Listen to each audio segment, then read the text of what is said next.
Hi friend जय जगन्नाथ आसंता आज आम ओऊ खटा कि बिना प्याज रसुण प्रस्तुत होगा ताहा जाना ओऊ को आम फास्ट एमती काटिदेबा तो तापर एमती भलकी धोई देकी आम लुण देकी आम प्रेसर में सिझेदेबा तो गोटे हुइसिल आसी सारापर आम एपटे देखो कड़ई ततेदेबा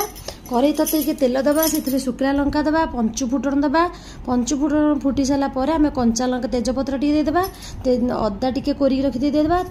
कंचा लंका दी फाड़ करके आम देकी भाजीदेबा हल्का भाजला आम से हेंगू दबा तो बहुत बढ़िया बास्ना हम हेंगू देकी टिके भाजी सारापर आम गुड़ से देदेबा आप चाहिए चीनी दे पारे तो तापर आम लुण हलदी देकी गुड़टा पाग करने कषा छाड़देबा एपटे आम ओऊ सीझी जाइए चिपुड़ी देवे ना खट्टा लगे कषा लगे भल लगे तो चिपुड़ी आम कषिदेबा से अटा गुंड देदेबा टिके पानी देकी फुटेदेबा एपटे जीरा भाजीदेबा टिके जीरा को गुंडा करदेबा पान मधुरी मेथी की टिके हल्का भाजिकी गुंड करदेबा एपटे आंब कषिया अदा को कोरेकी एमती उपरे खट्टा हो आसला बेलू पकेबा जीरा गुंडा पान मधुरी मेथी गुंड को पकेदेबा तो बनीगला आमर ओऊ कटा देखते केते सुंदर देखा एमती बनातु किपर लगे जनइबे जय जगन्नाथ।